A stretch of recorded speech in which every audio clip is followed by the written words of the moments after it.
Assalamu alaikum dear students. Welcome to lecture number 6 of chapter number 1.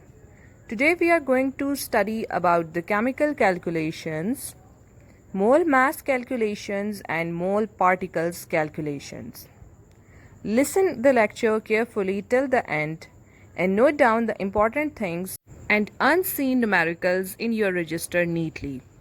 In the previous lecture, we talked in detail about the moles, the concept of Avogadro's number, and the use of mole in chemistry. So, mole is defined as a unit that we use to measure the amount of chemical that we have. For example, for measuring the distance, we use the unit meters or kilometers. For time, we use seconds. So, to measure the amount of substance in chemistry, we use the unit mole. 1 mole of any substance is equal to the Avogadro's number, which is equal to 6.02 times 10 raised to power 23 particles. Those particles may be atoms, molecules, charges, or electrons, depending upon the substance that we are going to measure. We will use the Avogadro's number to find out the number of particles in 1 mole. This video we are going to learn how to use moles to do some chemistry calculations. As we know that 1 mole is equal to the Avogadro's number of particle, whatever the substance, the number of particles will be same. When we talk about different number of moles of elements, let's say 3 moles of carbon or 3 moles of sulfur, the number of particles will be same in both of them. But the mass will be different in both cases, as the mass is equal to number of protons and neutrons in the nucleus. For example, when we talk about a compound FeCl3 iron chloride, if we have 1 mole of iron chloride, it will consist of 1 atom of iron and 3 atoms of chlorine. What is the ratio of chlorine atoms to particles of the compound? The ratio is 3:1. For every 1 mole of iron chloride, we have 3 mole of chlorine. But the molecular mass of chlorine is 35.5. Hence, the total mass of this compound will be different as compared to Avogadro's number of particles. Let's consider another compound, Fe2O3 oxide of iron, consisting of 2 iron atoms and 3 oxygen atoms. So, what is the ratio of iron and oxygen atoms for this compound? For every 1 mole of iron, we have half of the mole of Fe2O3 as shown on your screens. So if 1 mole of anything has 6.02 times 10 raised to power 23 atoms, half of moles will be 3.01 into 10 raised to power 23 and 1/4 will be 1.5 into 10 raised to power 23 atoms. So the chemical formula helps us to know the number of moles of atoms present in the compound. For example, 1 mole of this compound consists of 2 moles of iron. So what is the number of moles of oxygen present in this compound Fe2O3? Pause the video and find the answer. The answer is, for every 1 mole of Fe2O3, we have 3 moles of oxygen. The number of moles and the molecular masses present in the periodic table help us to do the chemical calculations related to moles. For example, 1 mole of sodium combines with 1 mole of chlorine to form a compound sodium chloride. So what is the molecular mass of sodium chloride? To find the molecular mass, we will multiply the moles of sodium with its mass plus moles of chlorine with its mass. We will add these both masses with each other and we will find out the molecular mass of sodium chloride is 58.5. And the unit used is grams per mole, which means for every 1 mole of sodium chloride, the mass of sodium chloride is 58.5 grams. So what will happen when we will have 2 moles of sodium and 1 mole of chlorine gas? What will be the resulting compound? The resulting compound will be 2 moles of sodium chloride. And this equation is now balanced equation, as on the both sides of the equation the number of atoms are same. 2 moles of sodium will react with 1 mole of chlorine gas, which exists as diatomic molecule, to form 2 moles of sodium chloride. 1 mole of oxygen gas will react with 2 moles of magnesium to form 2 moles of magnesium oxide. So 1 mole of anything is equal to Avogadro's number of particle, which is 6.02 times 10 raised to power 23 particles. For example, if we have 1 mole of carbon atom, The number of particles present in 1 mole of carbon atom will be 6.02 times 10 raised to power 23 atoms, while the mass of 1 mole of carbon atom will be the mass given in the periodic table. In periodic table, the mass of carbon is 12 atomic mass unit. We will convert it into grams. So we will say that 1 mole of carbon is 12 grams of carbon. Let's find out the molecular mass of 1 mole of oxygen gas. As we know that oxygen exists as a diatomic molecule, so the molecular mass will be 32 grams. For 1 mole of carbon dioxide, we will again add the molecular masses of atoms present in this compound and find out that 1 mole of carbon dioxide consists of 44 grams of this compound. Sometimes in chemical calculations, we are given with the mass of a compound. Knowing the molecular mass, we can find out the moles of that compound. The formula used to find out the number of moles in a sample is equal to mass of that element or compound divided by its molecular mass. For example, how many moles are present in 42.5 grams of ammonia? So to find out the number of moles for this compound, we will simply divide the mass of ammonia by its molecular mass, and we will find out that there are 2.5 moles of ammonia present in 42.5 grams. So the mass of ammonia is given in the question over here, and the molecular mass you will have to calculate by knowing its chemical formula. To find out the mass of 3 moles of carbon dioxide, first we need to find out the mass of 1 mole of carbon dioxide by using the same method used in the previous lecture. So 1 mole of carbon dioxide is 44 grams. 3 moles will be 3 multiplied by 44, which is equal to 132 grams of carbon dioxide. We can also find out the mass of particular element within a compound. For example, if we have to find out the mass of carbon in 3 moles of carbon dioxide, we will multiply 3 with mass of the carbon atom, which is 12. So the mass of carbon in 3 moles of carbon dioxide is 36 gram. To find out the mass of oxygen in 3 moles of carbon dioxide, we will subtract the mass of carbon in 3 moles of carbon dioxide, which is 36 gram, from the total mass, and we will find out that the mass of oxygen in 3 moles of carbon dioxide is 96 grams. The unit moles also help us to balance the chemical equation. Consider this general equation for this purpose, where 1 mole of magnesium reacts with 2 mole of hydrochloric acid to form 1 mole of magnesium chloride and hydrogen gas.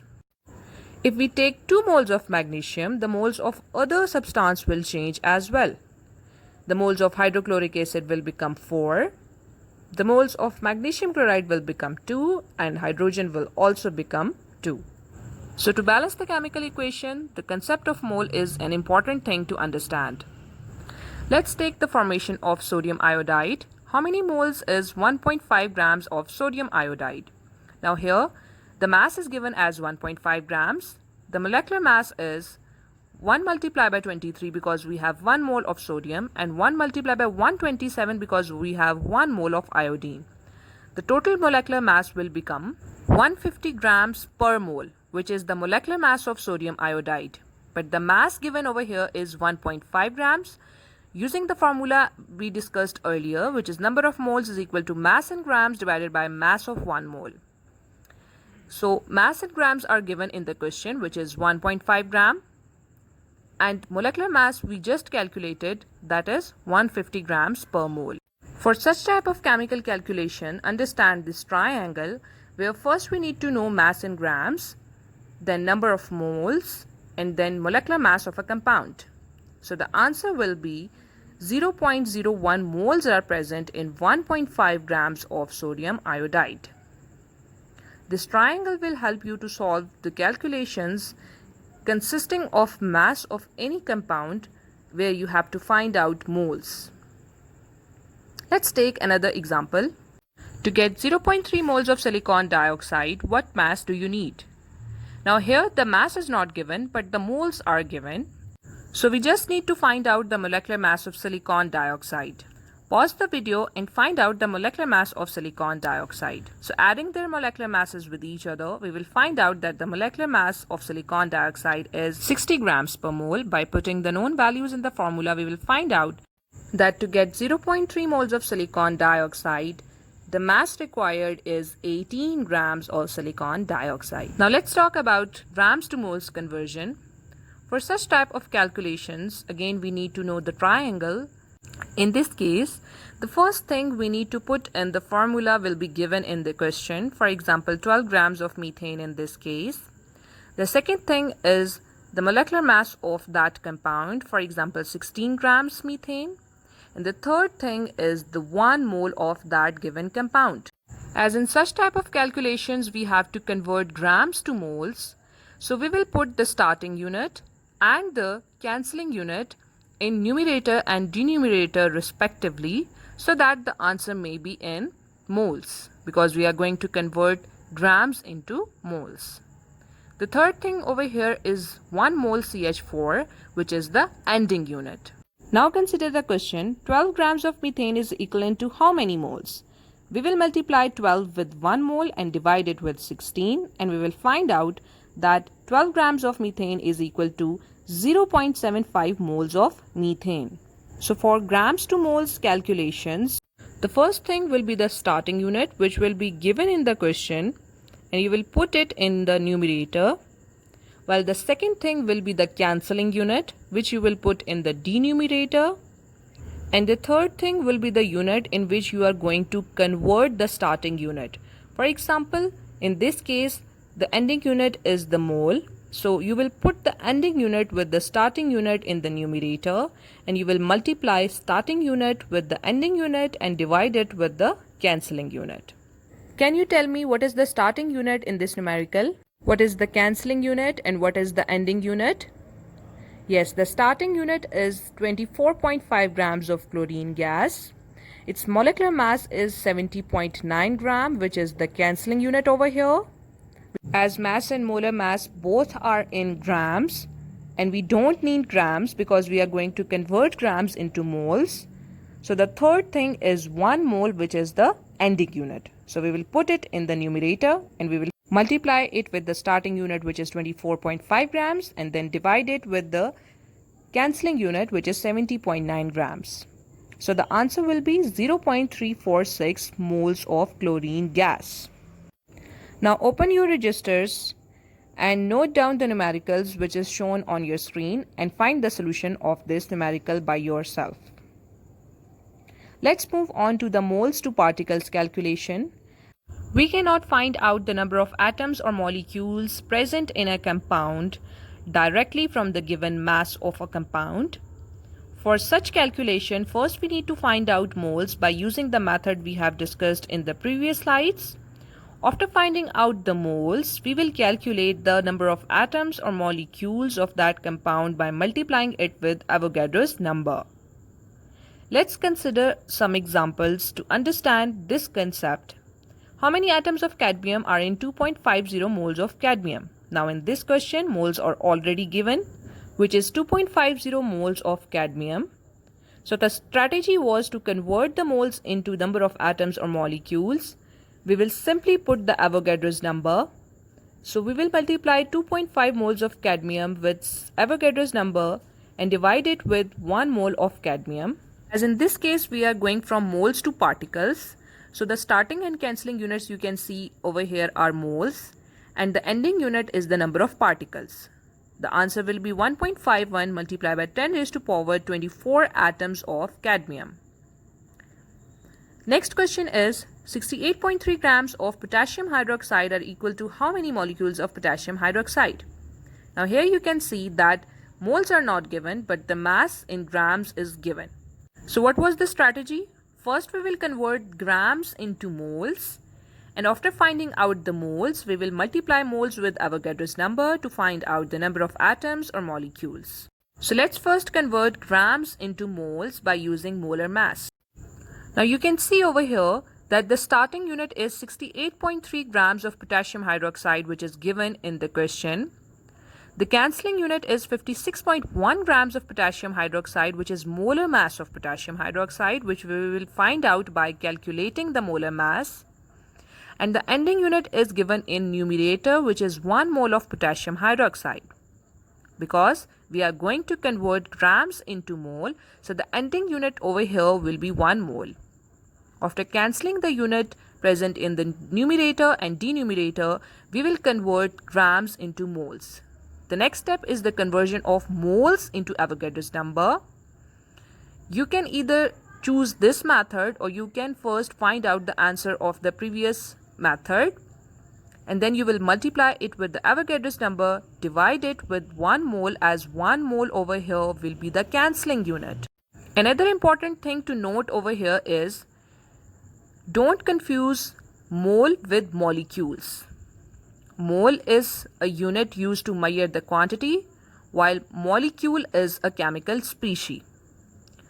Now solve this question and find out how many molecules of potassium hydroxide are present in 68.3 grams of potassium hydroxide. Note down the formula of moles neatly on your registers as it is not given in your books. And also know that how you will calculate the number of moles if you are given with the mass and the molecular mass. Mass will be given in the question, while molecular mass you will have to calculate by yourself using the strategy or the sum of the number of atoms present in a compound as shown on your screens.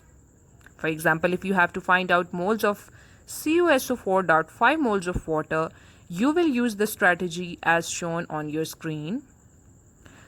Mole is represented by the letter N. You will put the known values in the formula and you will find out the moles of any compound. Let's take another example. What is the mass of cuprous oxide if you are given with 400.8 moles? So we will calculate the molecular mass of cuprous oxide. The molecular mass of copper is 63.5 plus oxygen is 16 and the total molecular mass is 79.5 grams. Put the known values in the formula and find out the mass of cuprous oxide. So the answer is 31,860 grams of cuprous oxide. What will happen when 1 mole of hydrogen atom having mass 1 gram will combine with 1 mole of chlorine atom having mass 35.5 gram? An acid will produce named hydrochloric acid, and 1 mole of hydrochloric acid will have different mass and different number of atoms. Likewise, the hydrogen gas will have different mass and chlorine gas will have different mass, but the number of particles will be same in these two gases. Can you tell me what is the mass of Avogadro's number of chlorine particles? For this, you need to know that how chlorine exists in nature. As chlorine exists as a diatomic molecule and one atom of chlorine consists of 35.5 grams mass, so diatomic chlorine will have 71 gram mass. That's it for today. I hope you enjoyed and understood today's lecture. If you have any question regarding this topic, you can ask me anytime. Till next lecture, Allah Hafiz and take care.